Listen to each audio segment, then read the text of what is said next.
plein de choses dans cette interview que je vous propose. On va parler jeu de rôle, on va parler illustration, on va parler roman, on va parler steampunk, magie, fantasy, tout ça à travers le portrait d'Anthony Combrexel. Bonjour Anthony. Bonjour, tellement geek. On vous connaît sous le pseudo de Ino aussi, car vous faites plein de choses autour euh, des univers fantasy et de l'imaginaire, pour le coup, avec un ouvrage qui vient de paraître. On va prendre le temps de s'y intéresser dans quelques minutes. Mais vous touchez un peu à tout dans le monde de l'imaginaire, je le disais, jeux de rôle, illustration, bande dessinée aussi. Alors, on va commencer par une courte présentation. D'où vous venez et quel cursus vous avez suivi? Moi, je viens de la région parisienne. J'ai fait une école d'art. Je suis graphiste en fait à l'heure actuelle, dans la vie réelle. Et du coup, j'ai suivi des écoles de communication graphique. Et donc le monde du graphisme, ça amène automatiquement à ce monde de l'imaginaire ou en plus dans votre jeunesse, vous avez goûté aux jeux de rôle, aux jeux de société, aux jeux en tout genre? Ah non, non, pas particulièrement. C'est vraiment dans mon adolescence, dans ma jeunesse, j'étais branché Lovecraft. Dans mon adolescence, j'étais très Clive Barker, Neil Gaiman, la littérature. Et du coup, le jeu de rôle aussi, l'appel de Cthulhu, Cult, les jeux de rôle quand j'avais 15-16 ans. Effectivement, c'était ça. Alors, joueur, maître de jeu, comment on arrive après à travailler pour des magazines comme Cassius Belli, comme d'autres encore, je ne pourrais pas tous les citer parce que j'ai sorti votre biographie, elle est assez énorme. On peut citer Ankama, on peut citer aussi plein de noms comme Patient 13, votre jeu de rôle Americana. Ouais. Par quoi vous avez commencé? J'ai commencé sur mon petit site perso en 2000, où j'ai écrit mes propres jeux, mes propres textes au départ. C'était la période du jeu de rôle amateur, comme on l'appelait, où il y avait une émulation entre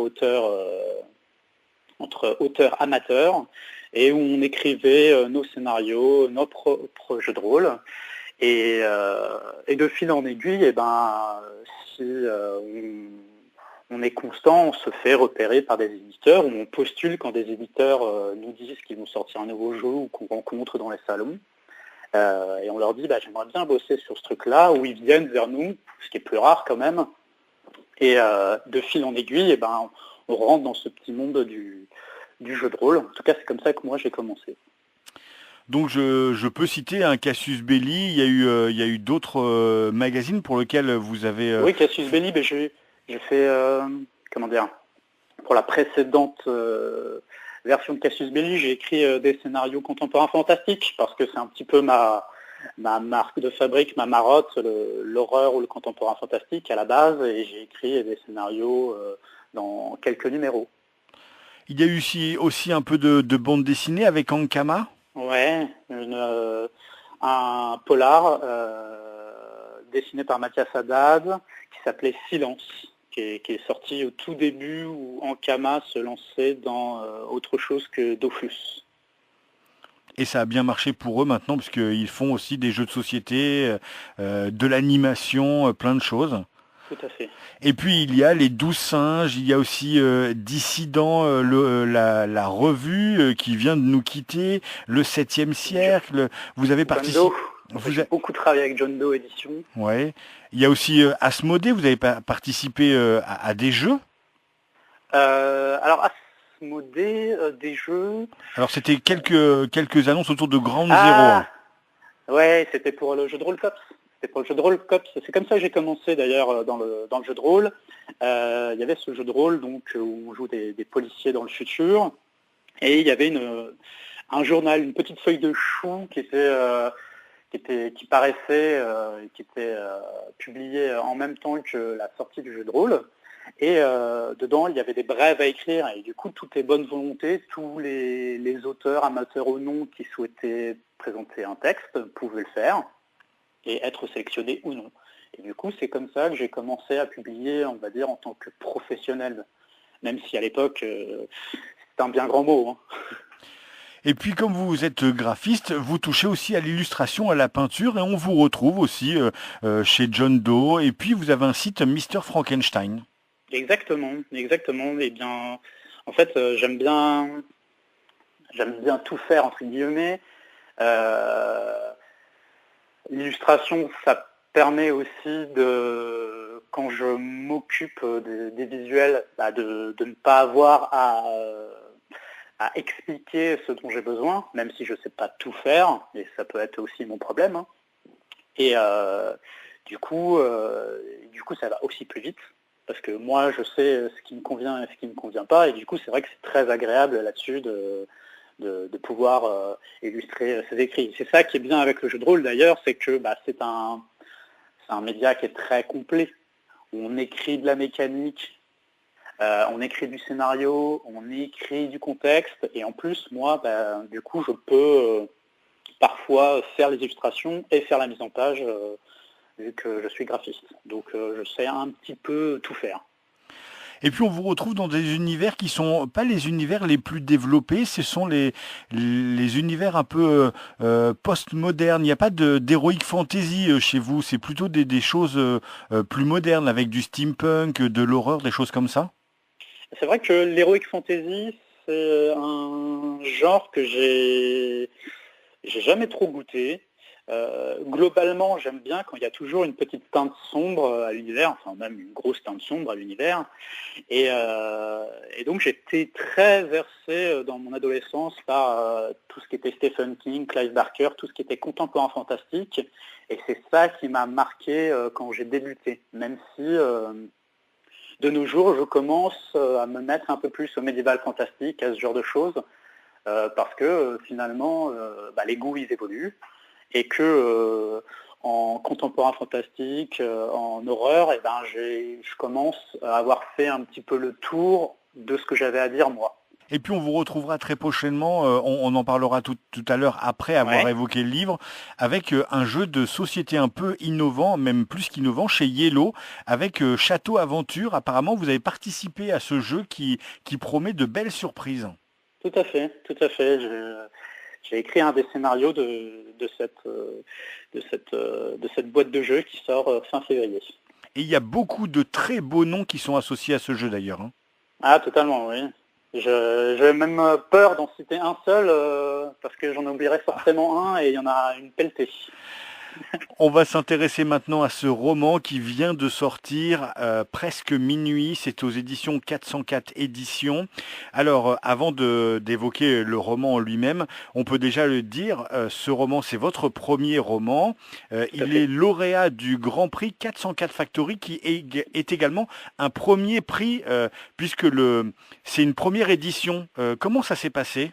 Eh bien, ça s'est passé que présentons 404 Factory, ça sera le plus simple. 404 Factory, c'est une plateforme d'écriture, un site web, où des auteurs en herbe proposent leur texte, chapitre par chapitre ou le texte entièrement, pour être lisible gratuitement sur ce site. Il s'avère qu'ils ont l'année dernière lancé le Grand Prix 404. Et ce Grand Prix, en fait, ça consistait à participer à un concours. Il fallait que le roman en cours d'écriture soit terminé et il fallait postuler. Et donc un jury de 8 personnes a sélectionné parmi une centaine de textes une première sélection. Et au final, du coup, c'est presque minuit qui a été sélectionné, qui a été élu. Et c'est vous qui avez été choisi. C'est un roman que quand on lit la fin du roman, vous faites une très belle postface où vous dites que ce roman, en fait, c'est plusieurs années d'écriture et de réflexion quand même. Oui, oui, je l'ai écrit. Là, nous sommes en février 2018 et je l'ai écrit en février 2010. Je l'ai écrit il y a 8 ans, le premier jet, et effectivement, du coup, avec les années, je suis revenu plusieurs fois dessus. Je pense que je suis revenu 8 fois dessus, 8 jets, j'ai repris le texte entièrement au fur et à mesure avec des relecteurs qui me disaient rajoute plutôt ça, enlève plutôt ça, ou j'aimerais bien que tu détailles ce petit truc-là qui n'est pas très compréhensible. Et pour aboutir en fait à cette version qui a été proposée sur 404. Moi, je l'avais proposé sur 404 en me disant que... Ah oui, il faut savoir qu'en fait, ce roman, je l'ai auto-publié moi-même il y a 2-3 ans. Et au bout de 2 ans, je me suis dit, toi, à ton échelle, t'en as vendu 100 exemplaires, personne ne pourra le lire, tu n'auras plus jamais de nouveaux lecteurs. Donc maintenant, perdu pour perdu, autant le mettre gratuitement sur Internet, lisible par tout le monde.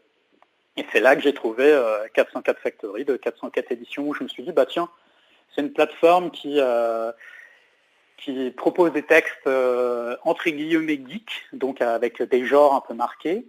Et je me suis dit, c'est peut-être le meilleur endroit pour être lu par les gens qui pourraient s'intéresser à mon texte. Et du coup, je l'ai mis dessus, et quelques jours plus tard, il y avait l'annonce du concours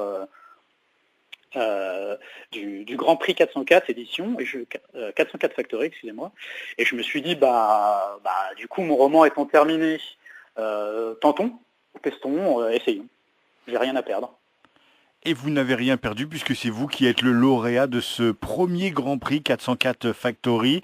Alors si on peut utiliser quelques mots pour un peu définir Presque Minuit, c'est un peu de steampunk, il y a de la magie, c'est à Paris, fin du XVIIIe siècle, et donc j'ai envie de dire que le temps est omniprésent tout autour de ce roman. Le temps parce que vous l'avez dit, il a fallu mûrir ce roman, et le temps parce que il est présent avec une montre qui est là tout au long du roman. Tout à fait, exactement. Ça se passe à Paris en 1889, durant l'exposition universelle de Paris. Et effectivement, l'histoire veut que les personnages principaux, les 6 orphelins, volent une montre qui va leur permettre de jouer un petit peu avec le temps. Alors on va pas en dire beaucoup plus parce que sinon ce serait un peu... mais on peut quand même en parler sur d'autres aspects. Déjà, l'objet en lui-même est juste superbe. Cette couverture toute noire avec ces engrenages dorés, le centre qui est en relief. Vous avez, en tant que graphiste, participé à la mise en page de ce livre qui respire la mécanique tout du long, avec les débuts de chapitre où on retrouve les engrenages, même les bas de chapitre, les 2 petites flèches qui sont autour des numéros de page, elles sont superbes. Tout est superbe dans ce livre. Hein. Ah, le livre est magnifique, l'éditeur a fait un boulot dingue, c'est superbe, hein. Franchement,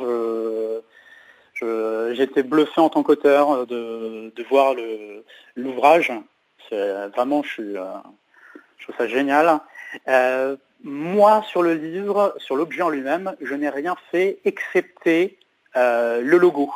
Le logo Presque Minuit avec l'engrenage et l'horloge et la petite tour Eiffel et l'aiguille. L'élément central, 6 orphelins et en danger, c'est moi qui l'ai designé. Et il est vraiment superbe, et en plus il est en relief sur la couverture. Pour l'avoir sorti un peu autour de moi, les gens ont envie de le prendre directement parce que c'est un bel objet, et du coup on le voit de loin en plus. Exactement, oui, c'est presque un objet de décoration. J'ai tendance à dire prenez-en 2, un pour la lecture, un pour la bibliothèque, pour le montrer. Et donc, intéressons-nous à ces 6 personnages. C'est pas facile de mettre en scène 6 orphelins comme ça, qui sont à la fois complémentaires, mais qui ne sont pas parfaits, et plus qu'imparfaits, puisque il y a même Moignon à qui il manque une main. L'élaboration de ces personnages, comment elle est venue? Elle est venue que moi, j'adore les histoires de groupe.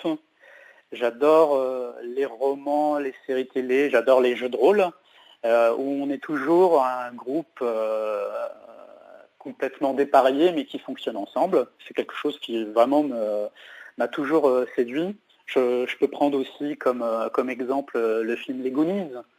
c'est-à-dire ou le club des 5.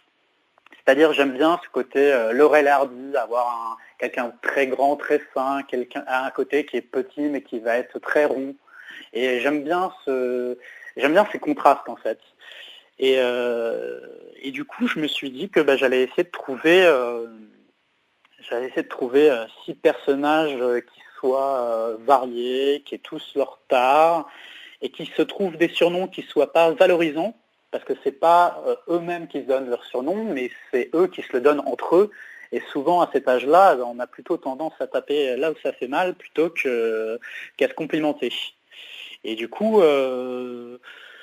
j'ai essayé d'avoir un petit peu, d'avoir L'équipe plusieurs parfaite, types de prestations. l'équipe parfaite. C'est ça. Il y a sûrement ça aussi qui est issu du jeu de rôle, c'est que chacun a quand même son point fort, chacun a son point faible, et que je puisse m'amuser à faire des duos, à faire des trios, et qui fonctionnent toujours, qu'ils aient toujours des choses à se dire, qu'ils aient toujours des choses à se raconter, qu'il y ait une dynamique, qu'il y ait des triangles. Vous vous êtes rendu compte que ça sentait le jeu de rôle, ça sentait le très bon scénario et que ces personnages, quand on les retrouvait dans leurs actions, quand ils font équipe, ça sent vraiment le lancer de dés, j'ai envie de dire. Il y a ça, mais en même temps, je me suis dit que j'allais essayer de raconter quelque chose que je ne pourrais pas écrire dans un scénario de jeu de rôle. Quelque chose qui pourrait être mis en partie de jeu de rôle, oui, mais pas en scénario, parce que pour moi, les scènes iconiques du roman, elles sont bien parce que tous les personnages font la bonne chose au bon moment, ou la mauvaise chose au bon moment aussi. Et en scénario de jeu de rôle, ça serait trop contraint pour le scénario. Donc, je me suis dit que j'allais faire un peu mes scènes rêvées. J'avais quelques scènes en tête, 3-4 grandes scènes vraiment très épiques, on va dire, et j'ai essayé de construire mon histoire autour de ces grandes scènes qui me marquaient mentalement. Et avec une scène finale absolument grandiose. Et, on peut peut-être dire sans en dévoiler plus que ces orphelins, ils vont se battre contre des automates. C'est le côté steampunk du roman, parce qu'il y a quand même du steampunk. C'est un genre qui vous plaît, le steampunk?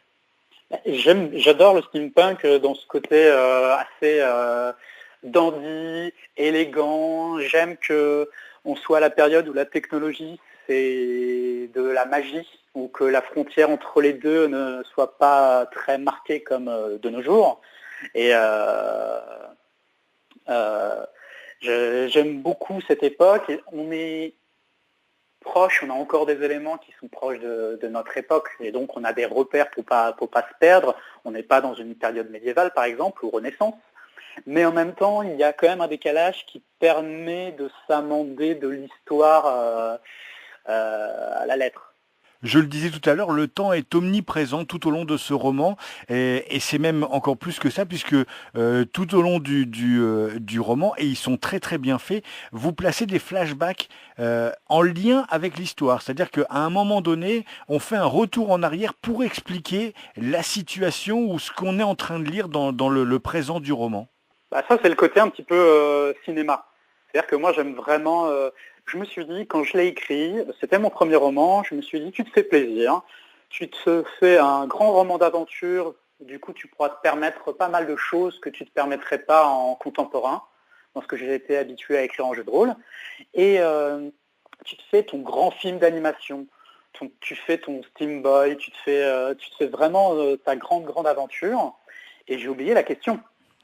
Et le temps est omniprésent avec ces flashbacks, en fait, qui sont Ah vraiment très oui, oui, bien oui. placés.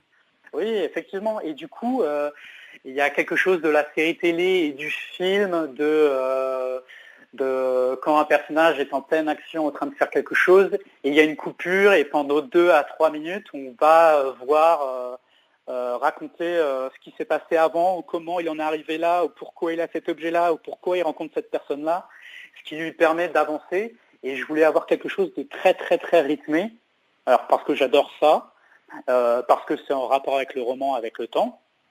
Et je me suis dit, je vais aller placer des flashbacks, mais qui ne sont pas longs, qui sont vraiment des petites apartés de temps en temps, qui permettent juste de relever et donner un petit peu de densité, de faire vivre les personnages, ce qui est plus difficile à faire quand l'histoire, comme ici, elle se déroule en 2 à 3 jours, et ben, c'est un petit peu plus dur de raconter leur vie avant. Les flashbacks permettent de faire vivre les personnages.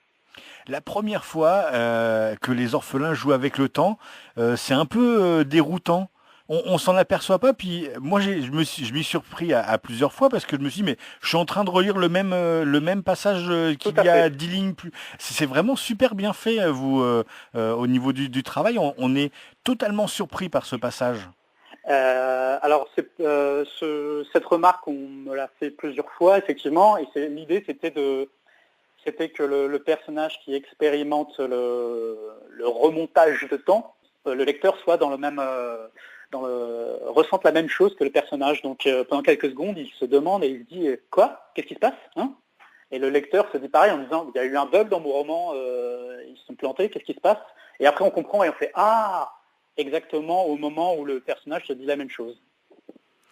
Bravo pour ce roman. Est-ce qu'on pourrait imaginer, parce que c'est toujours comme ça quand on s'attache à des personnages, qu'il pourrait y avoir une suite à presque minuit? Alors, On vous l'a sûrement demandé.